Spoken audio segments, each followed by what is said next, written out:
Good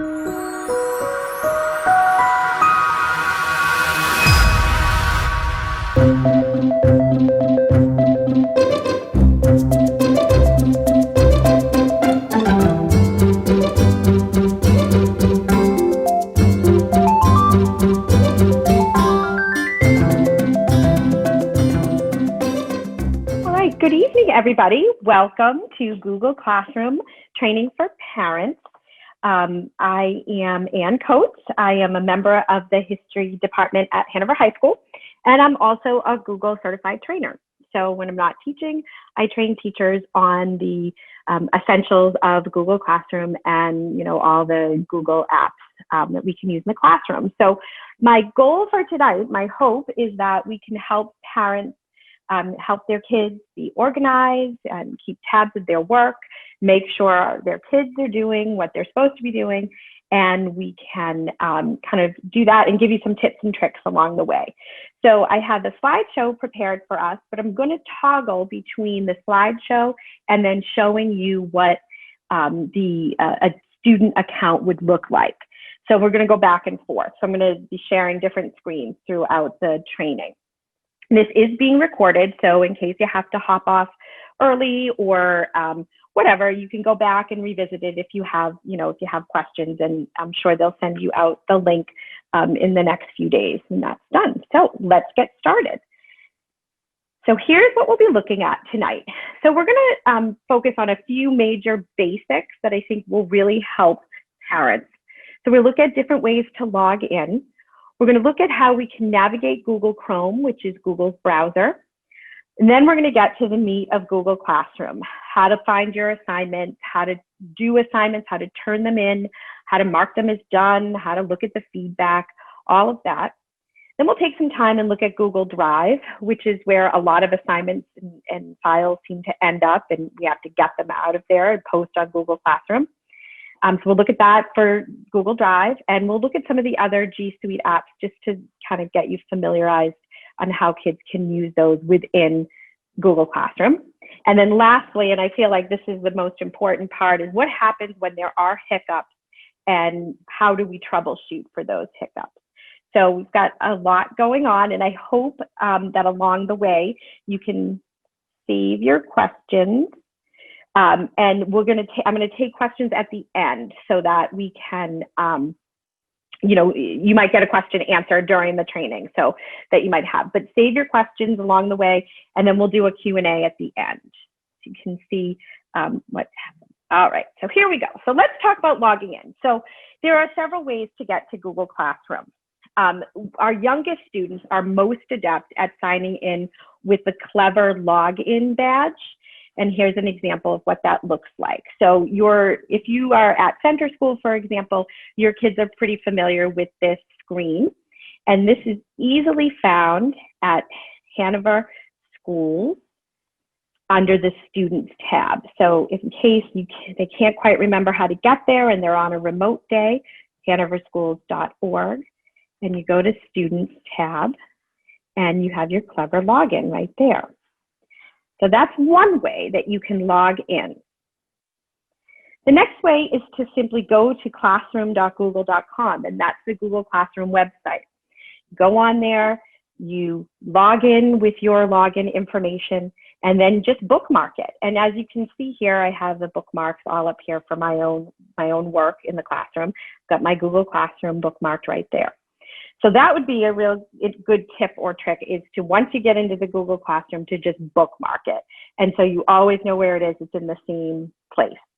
Now, kids throughout the district are very familiar with their login information. Even our littles have been working really hard at learning their email and their password. So once students are enrolled in school, they are given a Hanover student email address with a password. Typically, the email address is the first letter of their first name and their last name with the year of graduation with @students.org, @hanoverstudents.org. So if I was a graduating senior this year, I would be acoat21 @hanoverstudents.org and my password. So even though, the email feature is not enabled for our really little kids, Cedar and early on in center school, their username and password is an email address. And the password is typically a series of numbers with a couple of letters. So once you have that information, that's your key to getting them into all of Google Classroom and all of the G Suite stuff that they're going to need. So that's logging in. And we'll look at how to do that in a few minutes. I'll show you some pieces. I just want to go on to this. So let's take a look at Google Chrome. So I'm going to stop the share and go on to another screen in just a minute here. So let's take a look at how we can navigate Google Chrome. This will help you when you are trying to find where to get to stuff. That is all the G Suite apps. So this is my Google screen, my home screen when I log on to Chrome. Now over here, we'll work from the right to the left. So over here is my picture, my icon here. Now you can have a picture. We typically tell students, no identifying marks, no, pictures where people can know, personal things about you. But sometimes they like, if they like to play lacrosse, they'll have a lacrosse stick, or they love a beautiful fall scene like this, they'll have that. But most of the time, their picture is not even a picture, it's just the first letter of their first name. So this is where you can this is how you know what account you're in. Over here is what we call the waffle menu.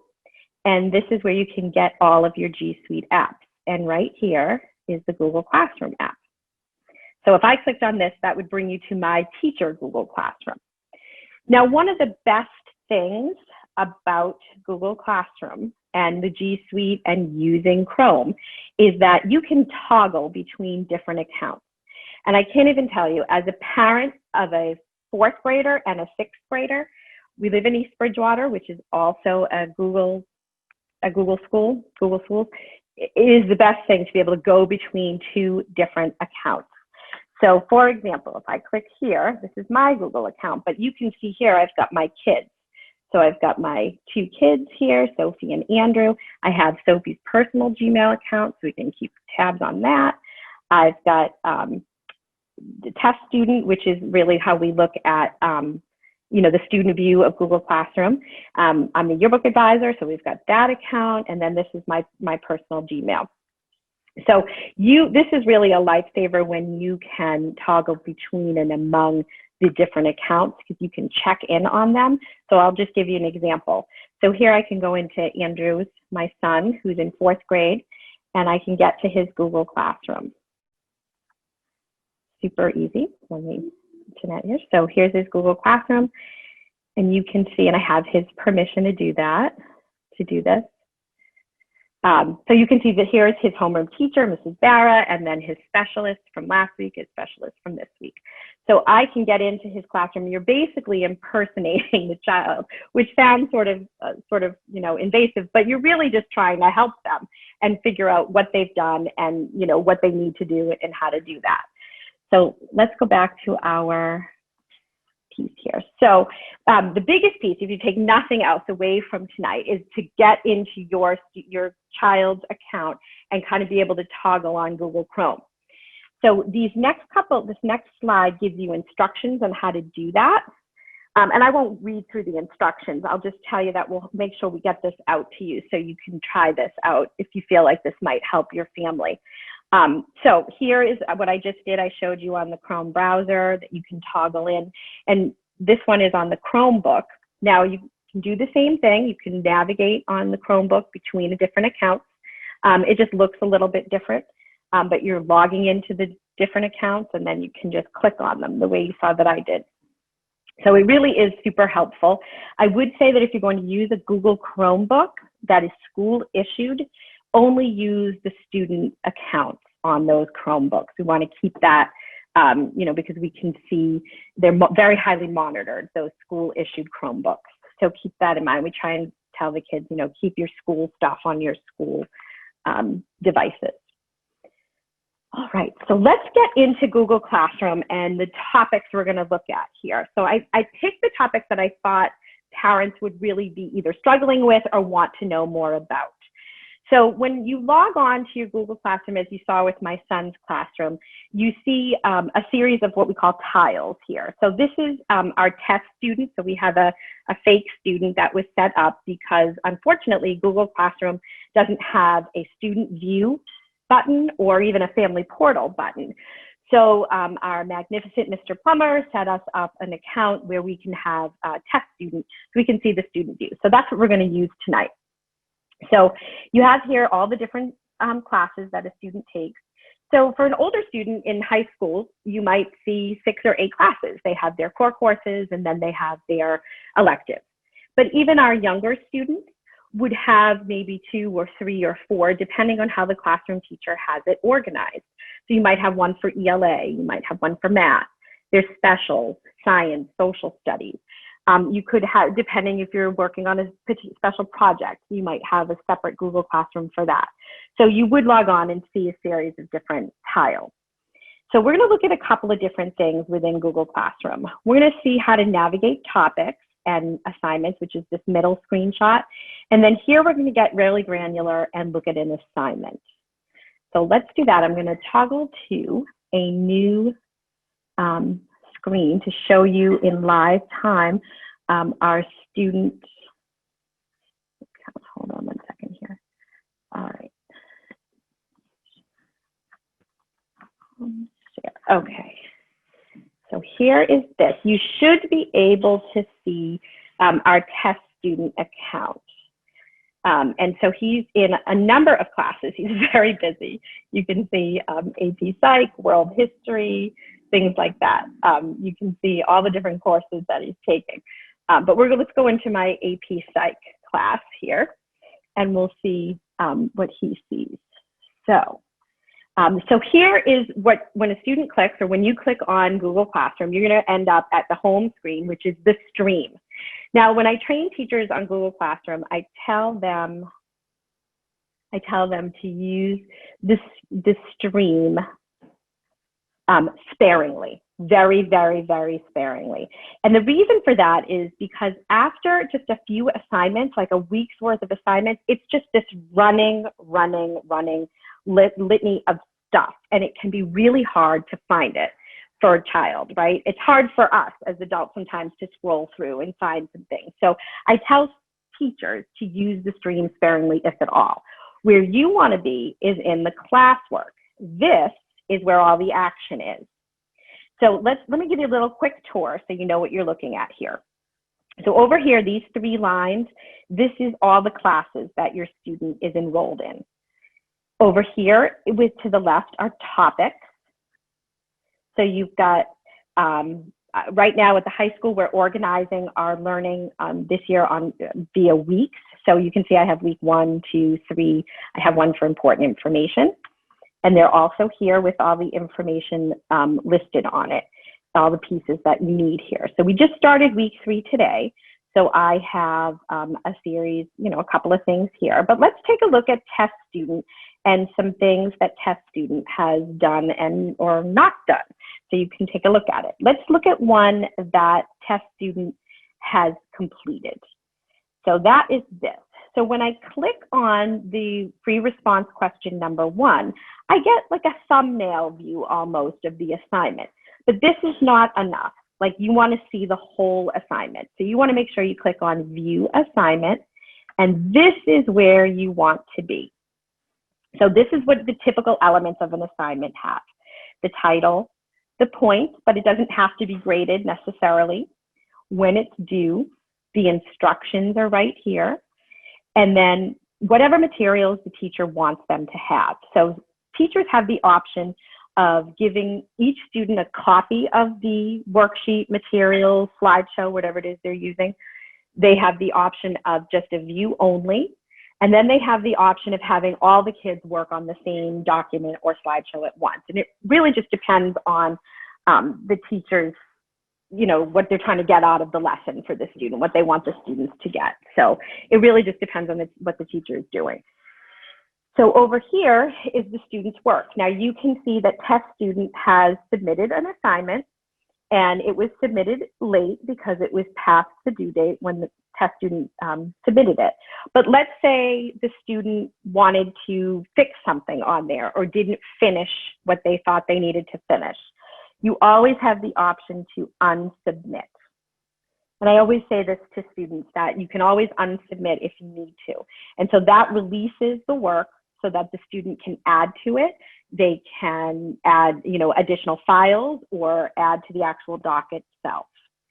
So to do that, you can just go back and you click on the document. Hopefully this comes up okay here. And fill in more information. Yes, I know, this was great, assignment. I added what I wanted to add to it. I'm going to go back to the assignment and click Turn In. Or I can add something. So another way, and this is really for as kids age and become more adept at using Google Classroom, but as you get into middle school and certainly in high school, we ask kids to add or create something else. It might be read this piece of writing and then show me what you know in a slideshow. So I can add or create right from here. But you always, always, always want to click Turn In. And it's going to ask you what you want. You want to submit this. You always want to turn in. If you haven't turned something in, but you've done it, the teacher can still see it and can still grade it. It's just you're going to get that message. The student and the parent are going to get the message it's missing or they haven't done it. And it's going to pop up on Google Classroom. And you're going to think, but I sat with them for an hour and I did it with them. Yes, you did do it. You just got to click Turn In. Just got to click Turn In. Okay. So let's go back and take another look at some other pieces of this. So here we are back at our classwork page. So that was an assignment that the test student did and turned in. Let's do an assignment that the test student has not done yet. Actually, let's do an assignment that they have done, but they had to redo. View the assignment here. So this particular assignment, the test student did not turn in on time. So as the teacher, I wrote the test student a message, and that came in the private comment section. So this is a great place for teachers and students to communicate about any individual assignment. So this is a great place for feedback, to explain on the teacher's part, where the student did great, where the student needs some work, and then the student can communicate back to the teacher through this. It's a great way for a teacher to, have students thinking about learning also. And so they can ask questions through the private comments as well. So I just gave a sample here where I said, you need to turn in this so you can practice applying the concept. The test student hadn't turned it in yet, so I typed that in, and then the student can respond back to me. I'll get it back, and they did do that, and they turned it in.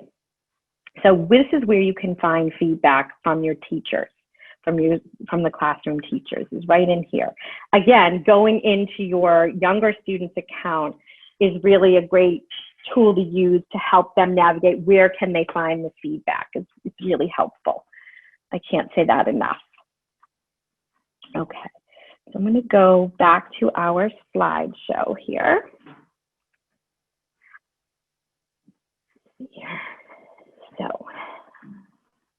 So we've done some pieces on the classroom topics and assignments.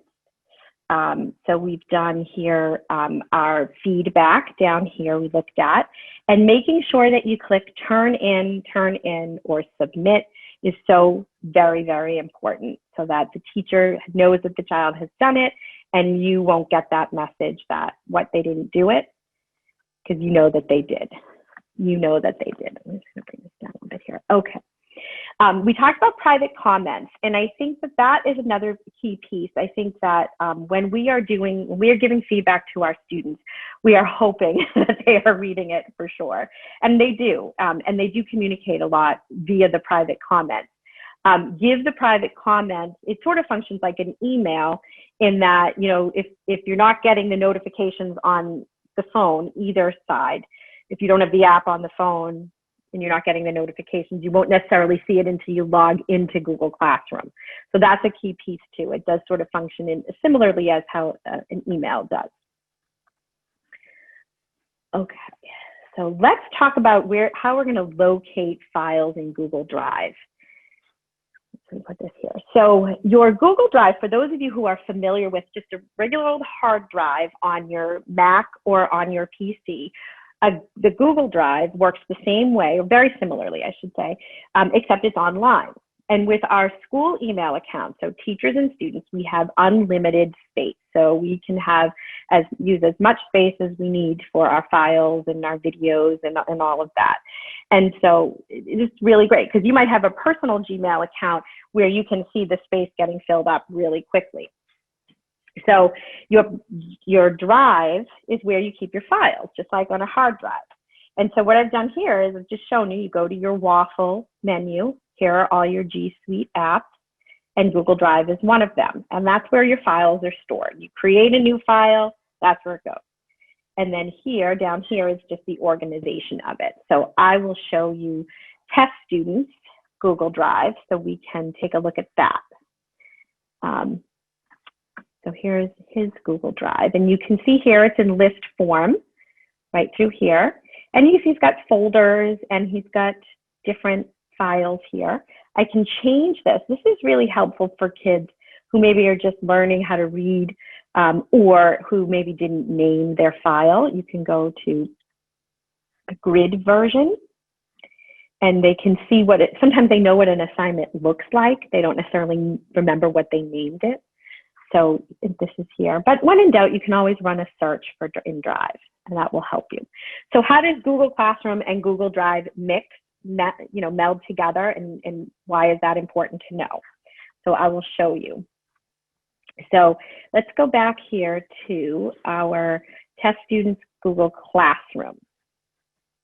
And we'll get to an assignment that, let's see here, we'll do this one here where do this psychology in brief.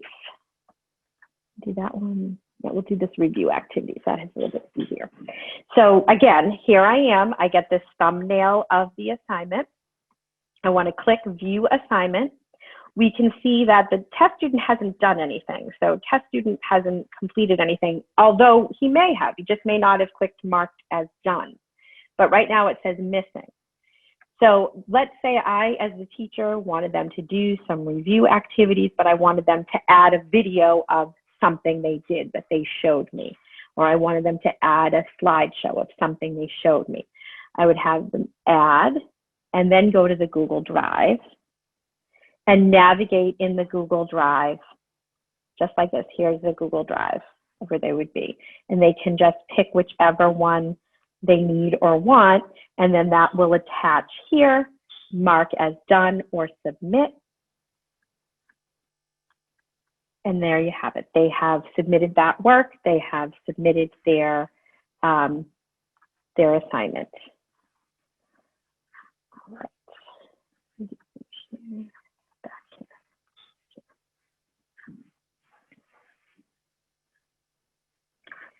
Okay, here we go. All right, so that is that piece here. Let's go on to here. Okay, so let's talk hiccups and frustrations and troubleshooting those hiccups and frustrations. So yes, mistakes and frustrations happen. I'm hopeful that I can give you some tips and tricks, and we can take some questions and ask, and get you some answers. I know that last spring, as a mom of 2 school-age kids, there was a lot of mistakes and frustrations happening. And so I kind of culled from my experience as a mother, my experience as a teacher, to give you just a few kind of tips and tricks that can happen. So one of the things I noticed that as a teacher, as a mom, and as a Google trainer, many times a lot of the issues are because we are signed into our personal Gmail account.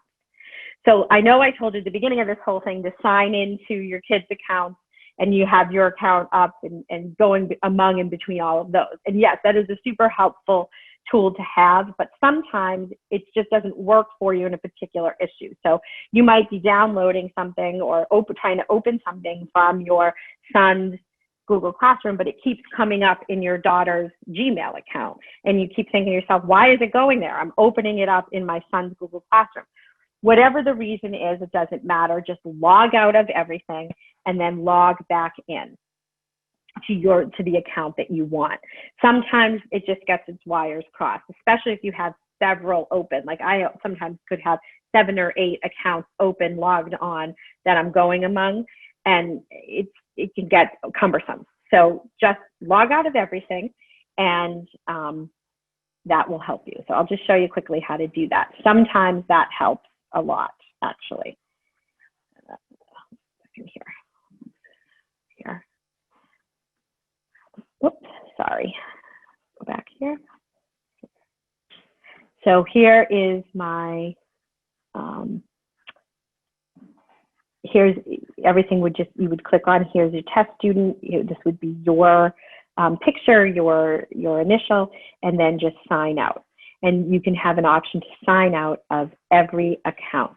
And that will absolutely help you as you move into trying to figure out to troubleshoot. So another piece, so that is your Google Classroom. Your personal Gmail account.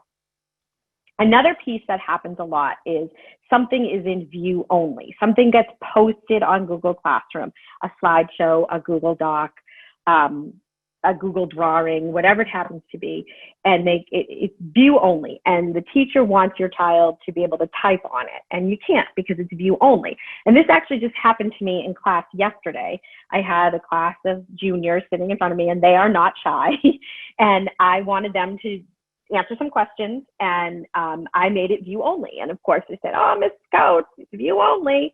We can't type in it. And so I could correct the problem right there and then. It took me a minute to just make a copy for every student and repost. But when we're at home with our own kids, we don't know, we can't do that, right? We don't have access to the teacher's information in Google Classroom. Like, we don't have that control. What we do have control over is file, make a copy. So if there is a Google document, whether it's a Google Doc, a Google slideshow, a drawing, Google Sheets, the spreadsheet, you can always make a copy for your child by clicking on File and then the Make a Copy option, which is right in there. It's super easy, and then you have your own copy of it, and your child can do whatever needs to be done with it. And you can always submit it to through Google Classroom, through the assignment, by clicking on Create in the assignment. So that's view only. That's another piece that I've seen come up frequently here in our town, in our school, and then in Hanover with my own students, because it happens, right? We make a mistake. The other piece is the I can't see it. And I can't tell you how frustrating this was in the spring and a little bit in the fall as we were getting going a couple of weeks ago, where my kids could not find the link or the doc or whatever it happens to be. And my students, the same thing. And really what the problem is that we're looking in the wrong place. So I'll just show you this real fast. Again, it goes back to the stream. So when you log on to Google Classroom, you see here, there's nothing here. I turn off my stream for my students. It's just too much. So you go to the classwork, that's the troubleshooting. Go to classwork and find like your Zoom link, for example. I had a student who couldn't get on the Zoom the first day because they were looking for the Zoom link in the stream, and it was actually in the classwork. So that was a stress for me and the student. And then now they know where it is. So sometimes it's as simple as we've got to look in the right area. And, it should avoid a lot of frustrations that way. If we just look in the right area. So I just made a little graphic here for you. No stream, definitely use the classwork when in doubt. Always go to the classwork. And then these are just a couple of 3 tips or tricks that can help you hopefully avoid some frustration. Sometimes your child needs to or wants to handwrite something. I think we've all been there with young kids where navigating the point and the click and all of that gets to be just so overwhelming. And I know a couple of times I said to my daughter, just handwrite it, take a picture and email it to your teacher or upload it to Google Classroom. And I have recently discovered, and this is, great, I think, recently discovered how much easier it is to work with a PDF as a parent and a teacher, especially as a teacher when I'm grading it. So if your child does want to handwrite something and it's okay with the teacher to submit something that's handwritten, it's not a tech assignment or anything like that, you can use your phone. We all have the Notes app on our phone, that little app that comes on and it's just called Notes. You can go into Notes and there is an option to scan documents. So that is super, super easy. You just go into the Notes and you click New Note and you will see at the bottom there is a camera. Click on that. You can take a PDF and then you can upload it to the Google Classroom app. And the app works very similarly to the computer or the Chromebook. So that's one tip or trick. And then next, I really think navigating using the topics is super helpful for kids, especially little kids or kids who get really overwhelmed with a lot of stuff on the screen. So that is right here on your topics. You can navigate and just see one topic. So like here's week 3 for my class. We just started week 3 here, so we only have a couple of things up. But you can see I only see stuff that's due or I'm working on in week 3, nothing else. And it helps, again, kind of clutter it up and stay a little bit organized, definitely. And then my last tip or trick, and then I'll open it up for the questions in the Q&A here, is the Command F or Control F. This helps you find anything on a web page. So just hit Command F or Control F if you're on a Mac. If you're on a Mac, Command F. If you're on a Chromebook or a PC, you can hit Control F and it will let you find any word. So I put in the word topic and it highlights the topic. So if you're looking for an assignment, if your child says, but they told me it was this, it was on sea turtles, and you can't find anything on sea turtles on the screen, it's all in there, put that in, and if it's there, you will find it. It will come up. So those are my tips and tricks.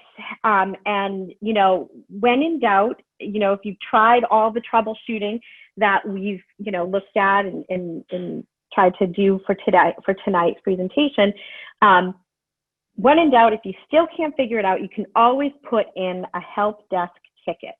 So we as teachers have been using the help desk for a number of years now. It's just an email, helpdesk@hanoverschools.org, and it is sent to our tech people. They've been doing this great work last spring and into this year to get us ready.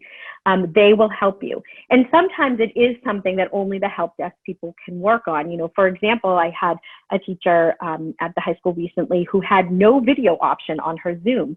We couldn't figure it out. We went into Zoom settings, we went into the Chromebook settings, and really what it was is that her camera on the Chromebook was broken.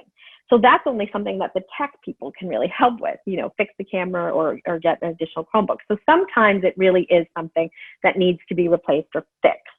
And the help desk can really help with that. If you have a problem with your account, if you can't seem to get in and out of your account easily with the password, they can help with that. So once you've tried all your tips and tricks that I've given you here, go to the help desk if you can't get any information. You can always email me too. So I'm going to stop the share, and I know it's a webinar, but I'd like to take some questions if you want to put them in the chat. I'm sorry, not the chat, the Q&A. Okay. I've got one question. It says, sometimes when I open something up in Gmail, it takes me to another one of my child's accounts. So that's that whole thing about making sure that, it's great to have all of your stuff, all of your accounts open and navigating between them. But again, just exit out of everything. Good. Okay. Good. Thank you. I don't know if there's anything else that anybody wants me to answer.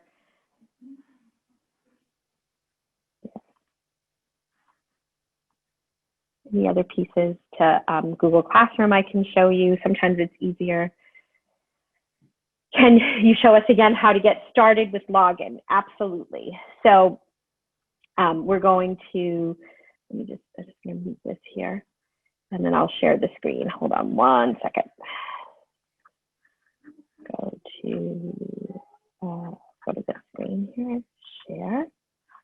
All right, so there we go. There we go. All right, so I'm going to open up a brand new Google Chrome tab, and you will see there's a couple different ways to log in, as I said. The easiest way to do is to go, for kids, they should go to the Clever login, and they would just type in their username and password in here. And it would work just like any other, you'd have the Gmail, and then the numbers tend to be, passwords tend to be a series of numbers. And they can get into a lot of things through here. And it gets them into a lot of other websites too. So once you log into Clever, then you're logged into a lot of other websites. You've probably seen sign in with Google on certain websites.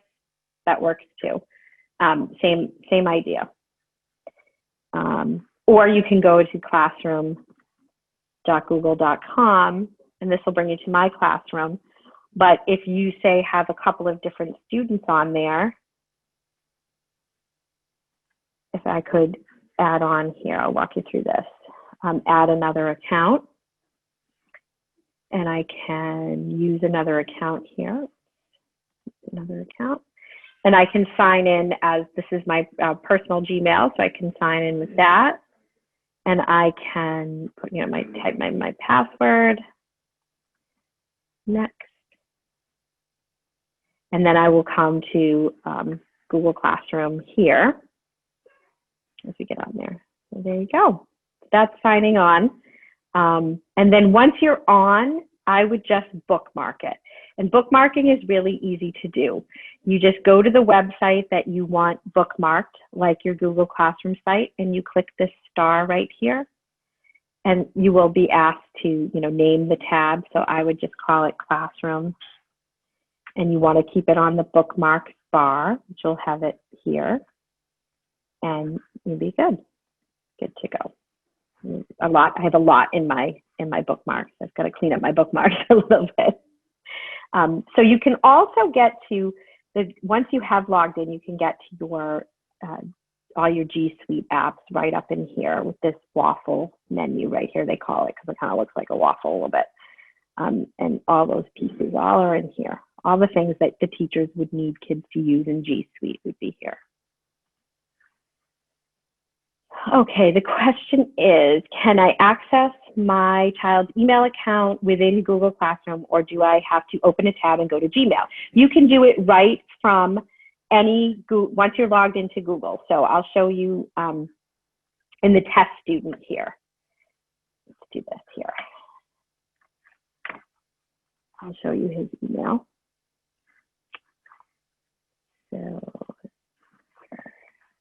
Okay, so here he is in Google Classroom. It's a great question.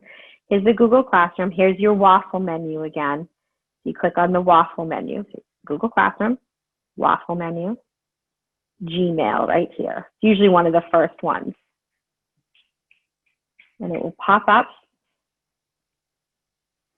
And you'll see it. And, if you want to, if your child is old enough and they know how to email their teacher. I try to get my kids, I really encourage my own too, to email their teachers when they have questions. And my son, we're still working through how to do that, but my daughter's been doing that for a number of years, so that's great. Okay. Can you add an alarm to alert a student for login times on remote days?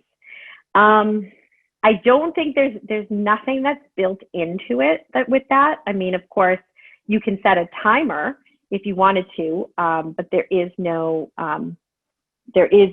alarm built into it. But that is a great idea. I would suggest that to Google. That is a great idea. I would say I have my kids use their phones, or we set Alexa. Oh, someone put that in there. We set Alexa to go off, at 8 and 11, and then 1 when they have their pieces on their. They use Google Meets here in EB, but same idea. I noticed my child messaging with her classmates on remote days. Would the teacher know that is happening? I'm not sure what they're using to message, but anything inside the G Suite app. So if they are messaging like on a Google Doc, for example, you can do a chat, then yes, the teacher can see that. Most assuredly, if we looked for it, if the tech department looked for it, then yes, they would be able to see that. You'd have to go look for it. And we do, it is embedded, so it is somewhere in Google. So yeah, so we can see it. Anything that they instant message, it keeps it, just like anything on the internet. It's, pretty much written in ink, as we tell the kids, and you can't erase it. And so they want to have appropriate discussions, if they're talking about, assignments and things like that, of course we would encourage the collaboration. But we want to keep it, school appropriate, we would say. So yeah, we can see that for sure. Great questions. Thank you.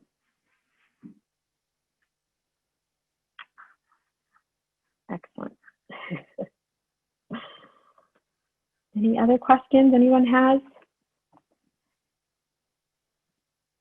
This will, like I said, this is being recorded, and I will make sure that you have they'll send out the recordings or they'll post them somewhere, and I'll make sure that the slideshow is there as well, so that you can see some of the instructions on how to get places and how to navigate places that I put in there.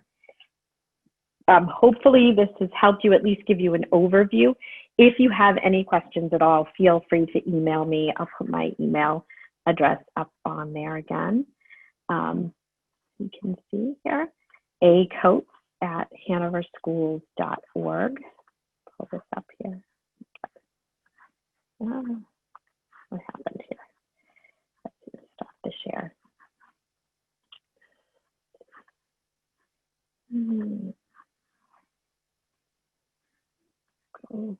Nope. So if you need to get in touch with me, acoates@hanoverschools.org. And again, when in doubt, you can always reach out to your classroom teachers. They are navigating the best. They know what's best for their age level, their group, and the actual group in front of them. And they can help you navigate and give you some tips and tricks that are really specific to their class or their classes as they get older. So thank you, everybody, so much. Just, stay in touch if you have any questions. Thank you.